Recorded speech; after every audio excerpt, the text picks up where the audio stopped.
Good day, everybody. Good day, good day. We are once again in the Gambia. Like I said, we're taking a quick tour. Today is Sunday, the 18th of May, 2025. Today we are just out and about to see the ongoing traffic of Serekunda, moreover the Westfield area. As we know, today is another very important day in the Gambia. As Africell has been doing always, they're bringing Yusundu, playing a free show for the nation, which has been going for the past 6 or 7 years now. It's going to be observed today at the traffic light, Kairaba Avenue. But for the meantime, like I said earlier, we are out and about to show you guys the traffic of the Gambia and the ongoing movement of vehicles and how traffic is being conducted in the Gambia, especially by the law enforcement, otherwise known as the police force of the Republic of the Gambia. Right here is the monument of the Gambia. This monument has been here for years. Most of you are familiar with this area. That's the monument. And going towards this side is Kairaba Avenue. On my immediate left here, this is the road to Talinding. And on the other hand side is the road to Serekunda. So this is a whole connection from the turntable of Westfield that connects a lot of places. It's the same as when you go to the turntable in the Brusubi area, which connects Sanyang to Yareng, Brusubi itself, Yundum all the way to the airport. So, but here we are at the Westfield Junction, just to show you a little bit of our ongoing traffic today, Sunday, the 18th of May, 2025. Don't forget, guys, we are in Africa, Gambia, of course, West Africa. We will get a quick tour by working with you guys to show you some of the areas in the Serekunda area. Going this way, right? Don't go to go to India. Dia mau muna jil mau continue. Voilà. Dia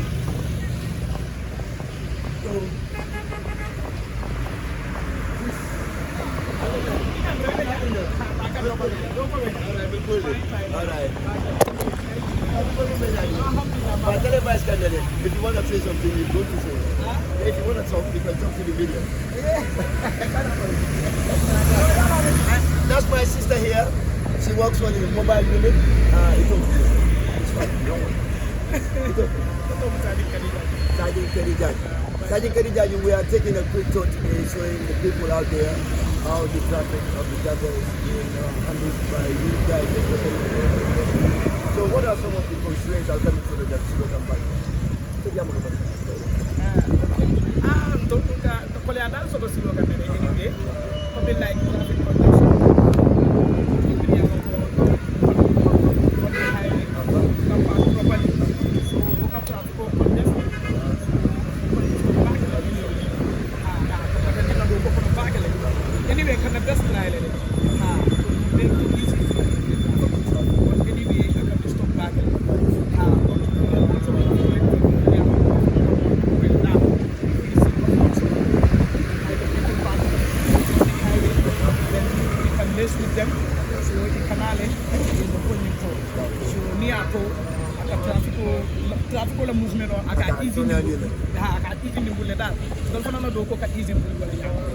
Definitely can try it.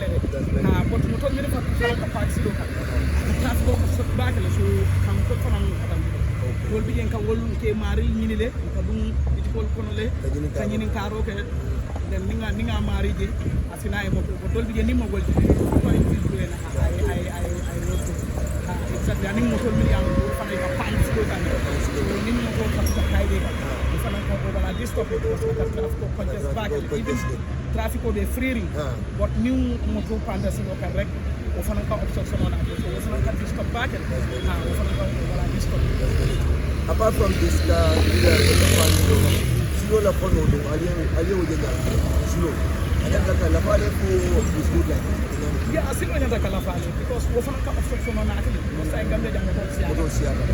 every day they are. So, need to for an about easy level. So, we go for also there. Zero for the because traffic will have rolled back and slowly. So, how often I encounter.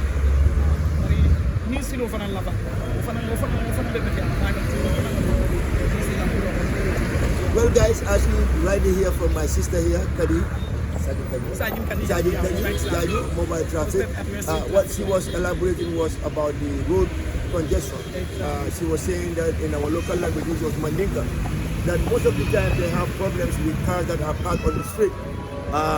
Especially the unused cars, they are also part of the trouble that makes the traffic to be congested. But she also lamented that with the ease of these roads to be more bigger, that would definitely ease the traffic for them. And these are their major constraints as traffic officers. And we are appealing, or we are pleading with the government to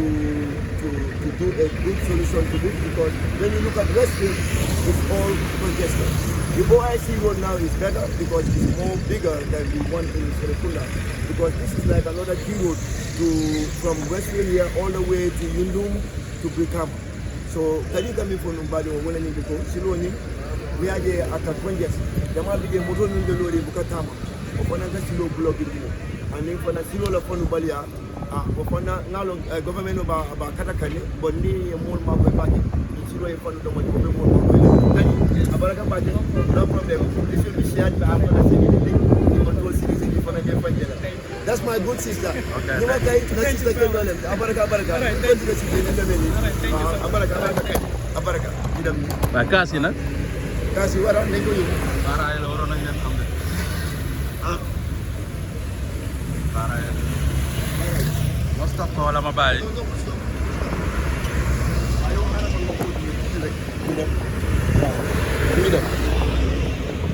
Yes, man. Yeah, you continue. Yeah, that was our sister Kadi, Sergeant Kadi Jaju of the Mobile Traffic Unit in the Gambia. Like she rightfully said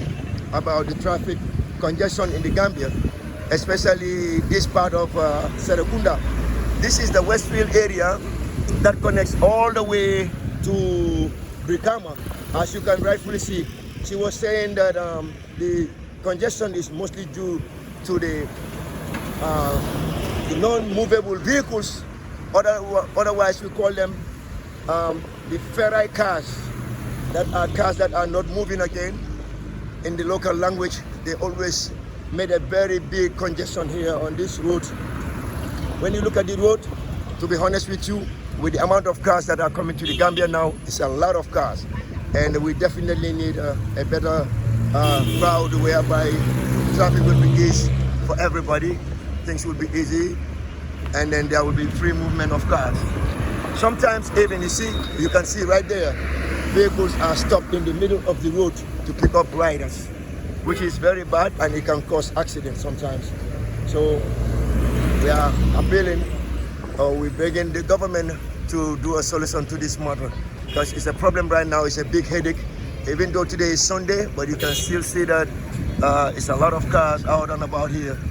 And we are appealing to our government to do a solution for us. It has also come to my knowledge that some of these roads behind in the streets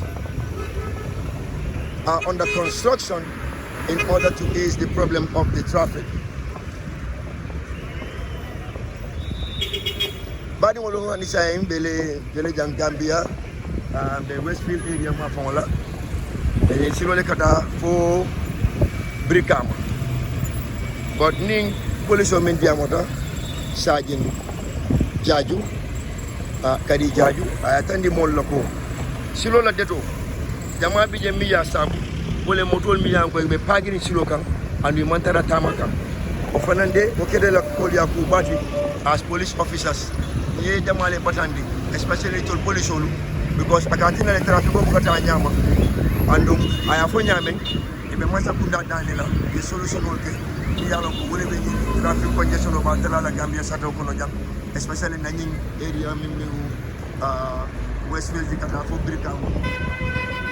sometimes motol fongo nyali jibe e katara lolu silo le kam pour ka molu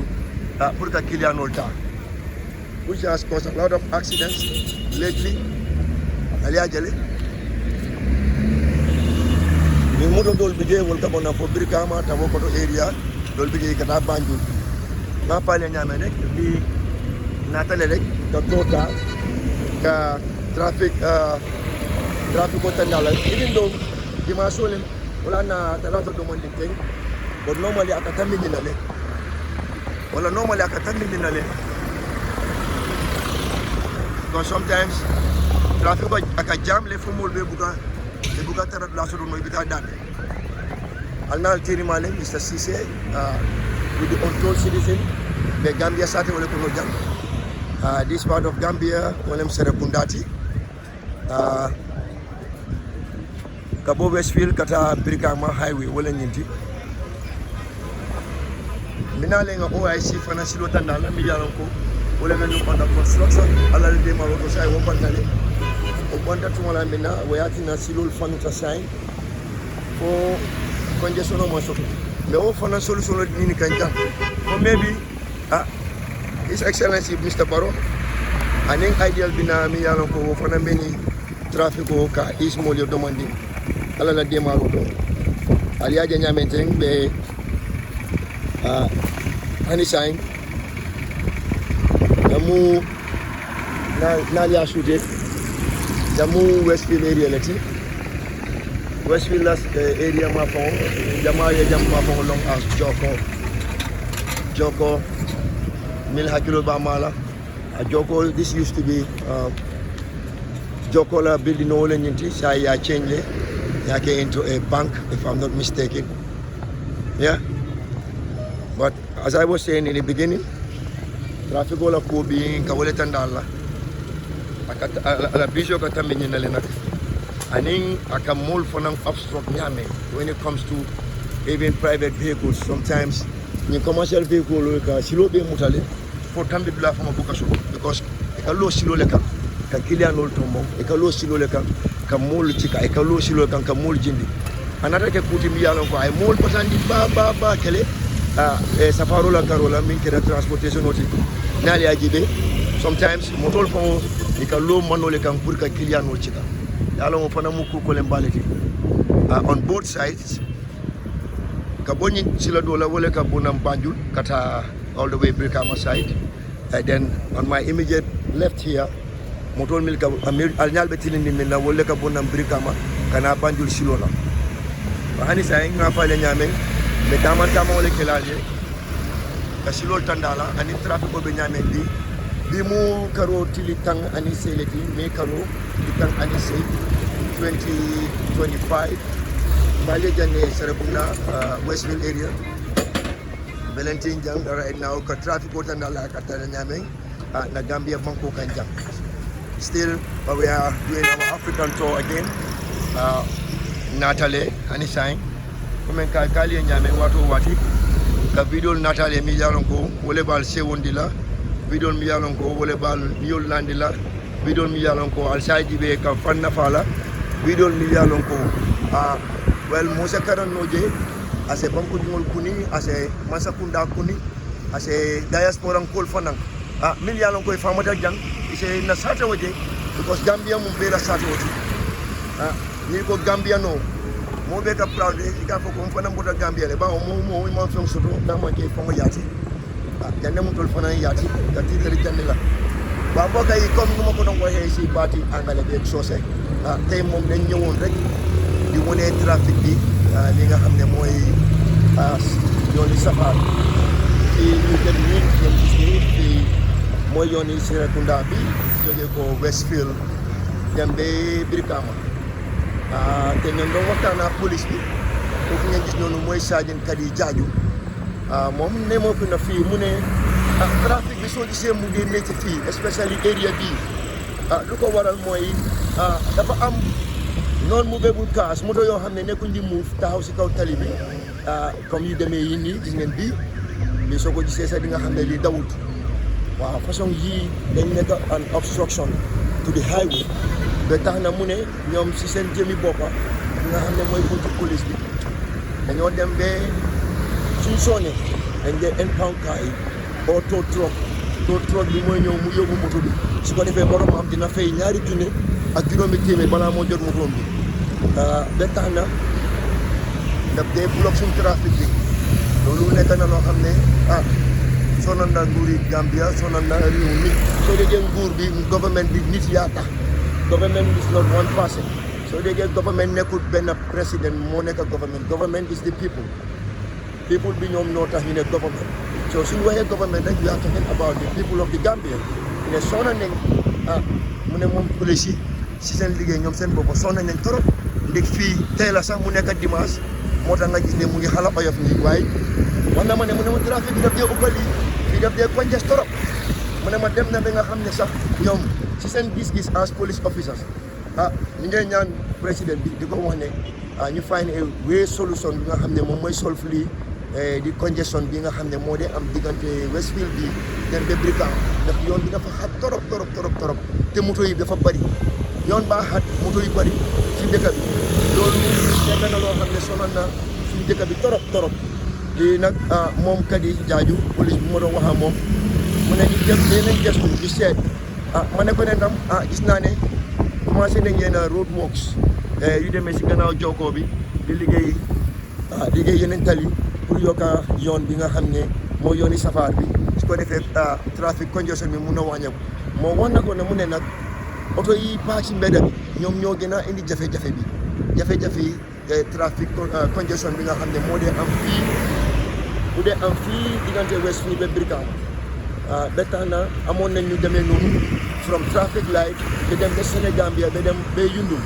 ñu ko ooyee di OIC tali bi boobu yàlla dimbale ñu si kattani borom bi boobu léegi dem na ba yàlla saafara na boobu tuuti ba moto yi ñu ngi mun a move freely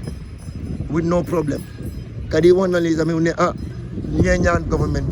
bi di ñaan président bi mu dimbale ñu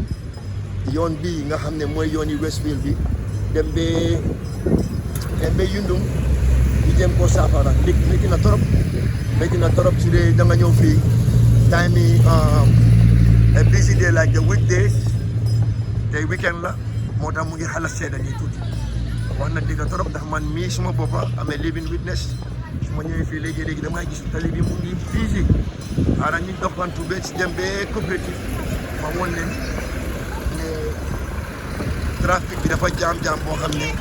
bi dee eb mu nit ñi sax di leen eb ci kaw tali bi dañoo taxaw doxantoo yéen rek ñu seet ba léegi dañu nekkal leen fii ci Gambia ci tuddi Serekunda côté bi ñu koy ooyee Westfield yoon bi moo dem ba Brikama yoon bi ngeen a gis dafa dem ba Brikama you know so dañ leen di wan leen fi trafic bi tey di on the 18th of May 2025 ñu leen di won trafic bi rek fii nga xam ne mooy Gambia ak wan naa leen city bi ndax ñu bari fii ñi nga xam ne ñu ngi seetaan channel bi di Untold Citizen am na si ñoo xam ne gëj nañ Gambia waaye suñ gisee lii rek xel yi dina dellu si ndax fii mooy suñu dëkk fii la ñu am ndax nit ki tamit amuloo fenn fu sa dëkk amuloo fenn fu dul sa dëkk da ngaa tiitaroo sa bos ñun tamit Gambia mooy suñu bos ndax ñun yëpp fii leen juddoo fii lañ màggee fii lañ yaroo waaw luñ mun a dëkk bitim réew fii mooy suñu dëkk waaw ñu ko dee waxee rek moom places like home fii mooy suñu dëkk fii lañ am di leen wan suñu dëkk bi once again fii di Gambia they proud always su ñëwee ñu mën a wane suñu dëkk tamit ñu nekk si diaspora bi ak ñu nekk bitim réew ñi nga xam ne si nekk si dëkk bi sax dinañ gis Gambia am lu Gambia mel in another word ñu gis Africa si boppam because ñeneen suñu déggee Africa dañ def fa ne Africa benn àll la rek wala benn place boo xam ne la rek doomi aadama sax mënu faa dëkk waaye macha allah ñun tamit desuñ gannaaw when it comes to development development yi dañ dee gën a utante rek when it comes to African countries waaye suñ dëkk bi tamit desuñ gannaaw waaw comme nu ma doon wax suñ njëlbeen ne la am na yenn routes yoo xam ne ñu ngi leen commencé di liggéey fii si la bokka waaw fii ku ko xamee rek fii moo nekkoon Jokko waaye léegi Jokko dañ ko change into commercial building ñu fi xam nag bu baax li nga xam fan mooy Jokko su ma waxee Jokko soo di nga gis ne léegi ñoo ni sew yi nii commencé nañ di ko liggéey tali ko su ko defee mu mun a yombal trafic bi tamit gis ngeen ko nii moom lañ defar nii defar ko comme concrete waaw fii tamit ñu liggéey ko mu continuer ba lii dafa dem ba génn Latrikunda continuer noonu dem ba Yundum airport akon ci nu ma ko déggee dafa dem straight jaaree Makumbaya te Makumbaya soo ko amee rek jege na airport bi nga gis soo da ngaa gis ne concrete bi moom moo nekk nii moom moo dem wàññi su ko defee ñu ba moto yu bëri dañoo mun a jaaree fii mu wàññi trafic bi nga xam ne moo dee am si Westfield bi fii ndax daf dee métti trop si kaw drivers yi waaw daf dee métti trop si kaw drivers yi loolu am na solo trop di wax nguur gi ñu gën a jàppale nit ñi ndax soo déggee nguur is not of the president nguur bi people yi ñoo tax ñu ne nguur benn nit mënut a nekk nguur one president cannot rule the world one president cannot rule a country it takes the people for you to rule so nit yooyu da nga leen war a jox cër nga gestu seen bugga nga gestu ñoom lu ñuy jooy loolu lu important la soo nekkee njiit ndax loolu mooy yóbbu réew si kanam ñu koy ñaax président bi tamit muy consider nit ñi seen li ñu jooy ñu mu koy consider loolu am na solo torop ndax ñun amuñ fenn fu dul Gambia li ku fi am àddina li si biiram sa dëkk mooy lépp waaw nekki sa dëkk mooy everything isi leen lii woon tey rek Mr Ceesay la with the Untold Citizen ñëwal leen fii ba Westfield di doxantu di leen won suñ trafic bi comme ni ko suma sista bi waxee mu ne ma tey day tane na sax ndax ab di uppali comme ni ma lay wax dina jéem a try doxantu ba coopérative parce que nag dinaa mun a am lu bëri won leen tamit léegi-léegi trafic bi ñu dee mel si coopérative tamit waaye once again dama ko dee wax always si vidéo si ne caméra nag nekkut forcé si nit nga war koo jël am na ñoo xam ne bëgg nañoo feeñ si vidéo am na ñoo xam ne bëgguñoo feeñ suñ amee ñoo xam ne bëgguñoo feeñ dinañ respect seen opinion ñu bañ leen a jël loolu moom fii lañ ko fekk in a respectful way waaw so loolu nit yi nañ si bàyyi xel always ne am na ñoo xam ne bëgguñoo feeñ si caméra loolu tam su amee rek da ngaa respecté opinion ndax nit ki right am la su bëggut a génn bu ko génnee si vidéo bi that's it waaye ñun we are trying our level best pour ñu won nit ñi what is on the ground at the end of the day so maa ngi nii di jege si coopérative nga ko nu ma ko waxee si njëlbeen bi moto yi nga gis ñu ngi taxaw yëpp dañoo jël ay passage dañoo jël client waaye soo leen xoolee fuñ taxaw sax di nga xam ne tali bi dafa ndaw te some of this obstruction nag daf dee mun a indi accident si boppam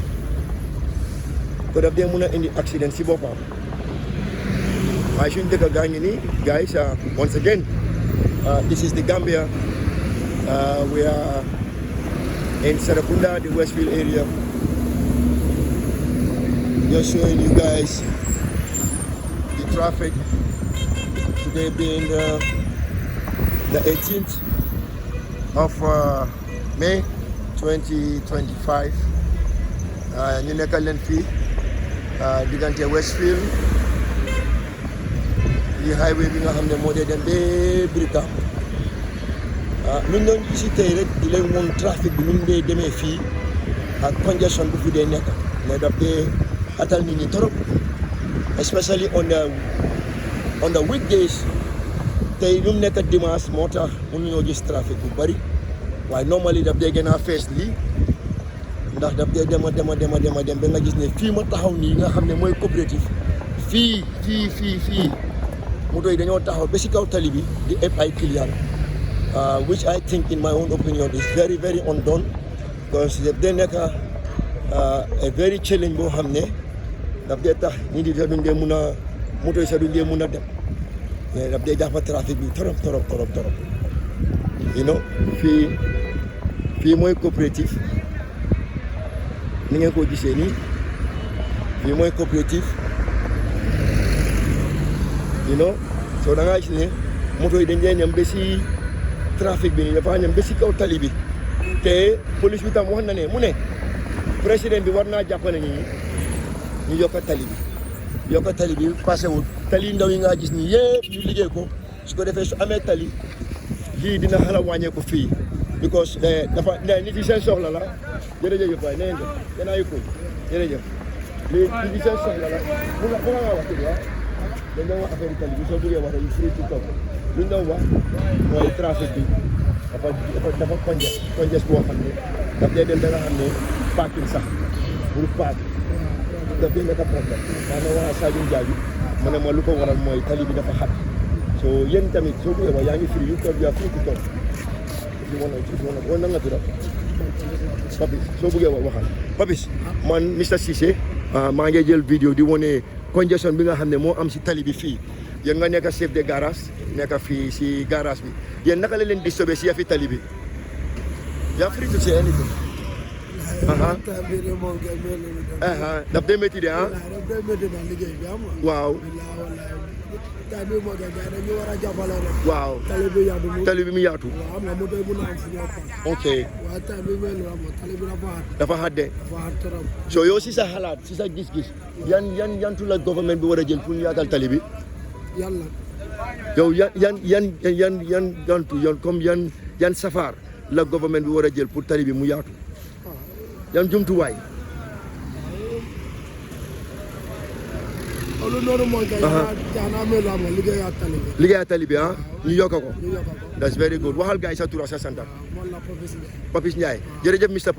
Mr Papis was also contributing saying that the roads are very small and then the government needs to do more in order to open the roads. Thank you so much. Thank you my brother. All right. So gis ngeen ko comme Papis nu ko waxee mu ngi wane moom tamit mu ne tali dafa nit pour yaatu. All right. Tali dafa nit pour yaatu su ko defee ay nit moto yi gën a mun a taxaw yaa ngi gis fii dafa over congest soo ñëwee fii daytime bi during the weekdays fii nga gis nii yëpp dafa nekk loo xam ne dafa over métti nit ñi ba tax na trafic bi daf dee over jam fii ngeen a gis nii mooy coopérative bi towards this area mu ngay dem ba Brikama yoon bi nga gis nii mooy dem Brikama the other side bi moom mooy dem so yaa ngi gis ne fii ngeen a gis nii mooy coopérative bi so ñu ngi doon wax ne tamit suñ liggéeyee trafic bi nga xam ne mooy yoon yi sew yi nii loolu dina tax trafic bi mu gën a mu gën a oyof baɗigol mbe damito ten ka fo jande coopérative atol mil data janje dol ka fola Jacaranda or cooperative on the other side I think that's Jacaranda nalde jam fanan jibe ya fo nyame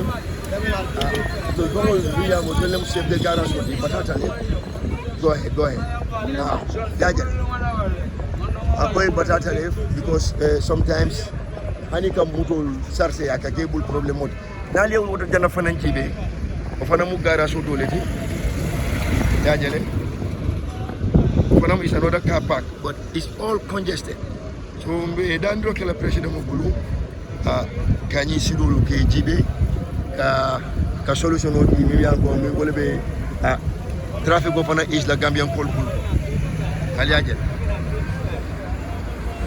Kolia Bakele, especially on the weekdays, work over Koliale. Told from 1 million on private open Bulu. Sometimes Hanim Besilokan, Aka Kolia Bakele, Purka move. So we come on and be done. Bawo dandro ben tol kan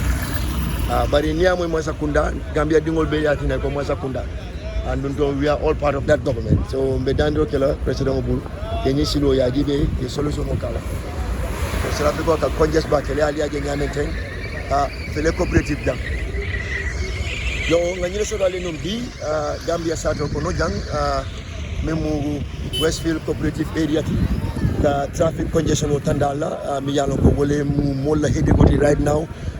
kabo Westfield la fukata Brikama side la it's definitely it's a very big trouble for vehicle owners in the Gambia kay mo bele patandi ko sometimes nga fo jame fo jam belori jame do jam modol ka tara fari jande. So we need a solution to this definitely. Ala baraka bake alna alteri malem Mr. Cisse with the Untold Citizen right here in the Gambia Westfield area Bewoleto. Once again I'm saying a big thank you to each and every one of you. Our mission today was to show you the traffic congestion and how it is being carried out by the officers of the police force traffic unit. And I was able to talk to one of the police officers by the name of Kadijaju, Sergeant Kadijaju,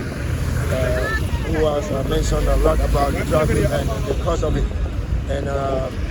we are also appealing to the President a solution to this matter. Wakamala, I'm saying a bye for now, and a big thank you to each and everyone that is following this channel, The Untold Citizen, who are subscribed and are supporting our channel. We are out here in Gambia, today being the 18th of May 2025, the Westfield area towards Brikama. Once again, it's a big thank you coming from Mr. Cisse with The Untold Citizen, and it's bye for now. Thank you once again. Bye for now.